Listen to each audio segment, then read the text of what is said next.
If you had asked her yesterday if rabbits wear robes, Chloe would certainly have said no. Today, she wasn't so sure. It was just a regular Tuesday, the unremarkable kind of day where you might expect to take out the recycling, or do a crossword, or pick up some milk when it runs out. Except, when Chloe woke up, she felt like it was different somehow. She felt it in her bones. Hi, we're glad you're here. Welcome to another exciting episode of The Scribblers Story.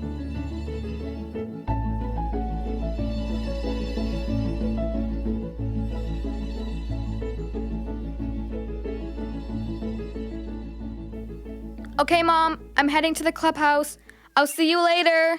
Chloe, don't forget your water bottle. Yep, I got it right here.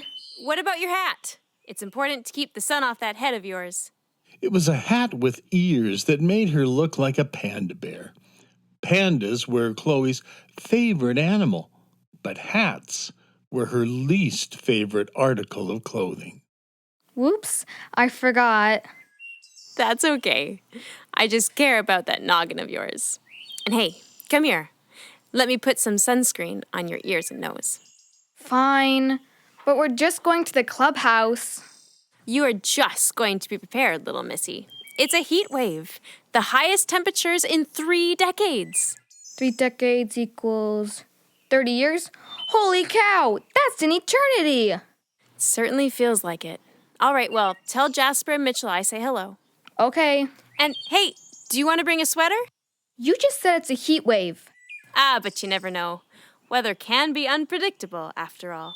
I'll be fine. Bye! And with that, she headed out the door. She immediately took off her hat, stuffed it in her back pocket, and shook out her long hair. The hot air was full of the scents of summer, and she breathed them all in.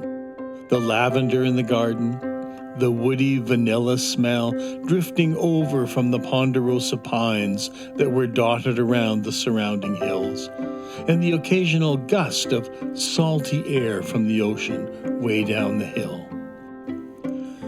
She took a quick left into dense shrubs and tightly packed birch. To anyone else, it would have looked like an impassable thicket. But she had been exploring here since she was a little girl, and she knew the deer trails and shortcuts better than anyone else, even better than Jasper and Mitchell, who were arriving later that day.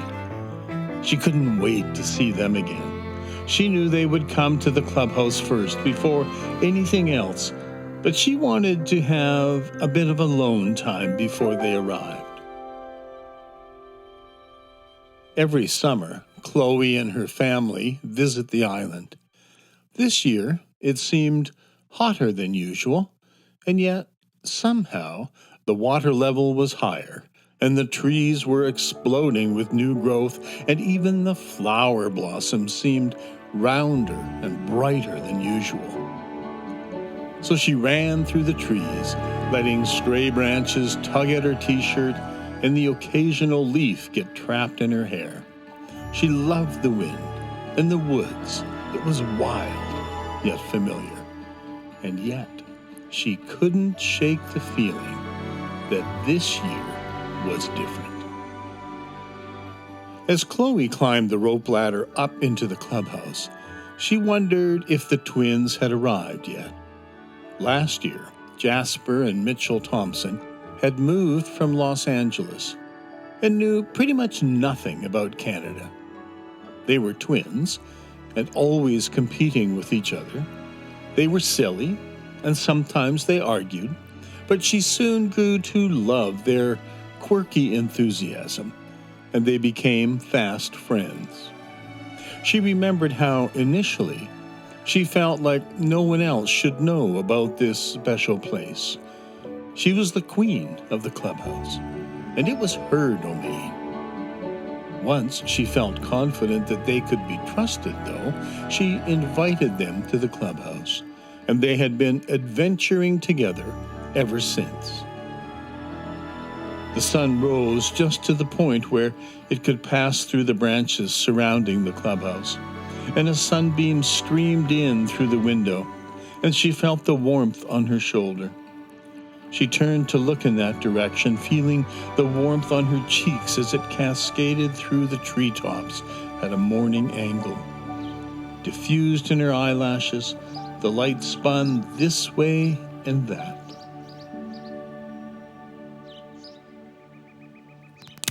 Chloe heard a branch snap, and her eyes opened, and she sat up suddenly. Oh no! Did I fall asleep? Oh, I must have fallen asleep. How long has it been? Her stomach rumbled, which made her think that it might be close to lunchtime. She peeked out the window. The sun was now high in the sky. Strange, she expected the boys to have been here a long time ago. She looked outside. Everything was eerily calm. Then, just as she was about to turn around to descend the rope ladder and head home, something caught her attention. A blip of white in the corner of her eye against the backdrop of green. She turned to see a small animal coming around the bend. It was a rabbit, walking on its hind legs, wearing a rough brown robe tied with a string, a monk's habit. In its two front paws was clutched a leather-bound book, not large, but very old, with a faded cover with tattered edges. She stared in disbelief as the rabbit toddled over to the edge of the clearing and disappeared among the branches. Chloe gasped, realizing that she had been holding her breath. Her heart pounding, she raced down the ladder and ran to where it had gone. She looked this way and that, but the figure was gone.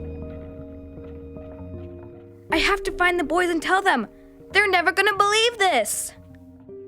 Chloe was barely through the door of the Thompson cabin before she was shouting. Jasper! Mitchell! Hello! Chloe, we're in the kitchen. Of course they were in the kitchen, she thought. They may be very different in many ways, but one of the things they shared was that they loved to eat. She strode quickly through the house and turned the corner. Jasper stood at the kitchen counter, liberally applying mayonnaise to many slices of bread, which were balanced precariously along the counter. Mitchell sat at the kitchen table, carefully measuring out trail mix with a measuring cup. He preferred to do things in a precise way, in contrast to the flurry of activity that was his brother Jasper. The boys looked alike, but were so very different from each other, almost opposites at times. If you've met twins before, you probably understand this. Mitchell wanted to know everything there was to know before making a decision. Jasper never planned, just jumped in feet first. Jasper was 5 minutes younger than his brother, but he was an inch taller. The significance of this was a hotly debated subject in their home. Where have you been, guys? I was waiting at the clubhouse. Hardcore. Salutations, Chloe. We've come straight over, but we had to do some chores. What? We wanted to come straight there, but we had to do some chores. Oh. Mama is sweeping the garage and wash all the windows. What? Mom made us sweep the garage and wash all the windows. How do you know what he's saying? I've been dealing with this my whole life. We wanted to come straight over, Chloe. You know that. Just making sandwiches. Looks like you're eating the sandwiches. One for now, one for later, of course. Jasper turned toward his friend as he smiled widely, and without looking, continued to slather mustard on top of some sliced meat. An array of toppings and condiment bottles scattered across the countertop. There was a yellow smudge on one cheek. He licked a dollop off the spoon and then brandished the spoon in her direction. Chloe crossed her arms and sighed. Oh, please. And you've got mustard on your face. I'm saving it for later. There. Now we just need the perfect diagonal. All right, well, here. I've got a protractor in my bag. Excellent. Chloe and Jasper stared intently as Mitchell lined up the bread with the right angle and carefully made the cut. But this seems like a lot of work for just a sandwich. Chloe, you simply cannot rush perfection. All right, whatever you say. Chloe, this is no ordinary sandwich. Feast your eyes on the perfect sandwich. Well, I guess I'll be the judge of that. With a lightning-quick motion, she snatched the sandwich right from her friend's hand. Jasper and Mitchell looked on, speechless, eyes wide in shock. After a few seconds of thoughtful chewing, she swallowed, wiped her face with her sleeve. You're right. It's perfect. We missed you tons, Chloe. Maybe even 2 tons. I missed you guys too, and I want to hear all about your year at school. But right now, we have more important things to focus on. Something strange happened when I visited the clubhouse. Ooh, a mystery. Do tell. It's gonna sound crazy. So, the usual then? Haha. Look, we've seen animals in the woods here before, right? Duh, it's nature. There's all kinds of critters out here. Okay, but have you ever seen one wearing a robe What? and holding a big old book? How intriguing. Very funny, Chloe. No, I'm serious. This morning, when I was waiting for you, I saw a rabbit wearing a little robe and holding a book. I promise. Pinky swear? Pinky swear. 1,000 times infinity. Pinky swear promise, 1,000 times infinity, to the moon and back. Wow. Well, let's check it out. I guess we could. This could be our first real adventure this summer. The boys grabbed their packs and started for the door. Aren't you forgetting something? What about the sandwiches? Those can wait. This could be an incredible scientific discovery. Speak for yourself, Mitchie. Jasper ran back for the sandwiches, stuffing 4 into his backpack and 1 into his mouth. Ready? They made a beeline for the clubhouse, Chloe leading the way, Mitchell behind her, occasionally looking down to step around muddy patches, and Jasper alongside, jumping on every rock and walking along every fallen tree trunk.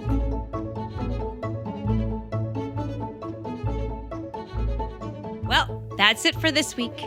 To all you scribblers at home, we want to say thanks for listening, and we can't wait to see you again soon for another episode of The Scribbler Story. Please remember to subscribe and share widely with your friends. Till then.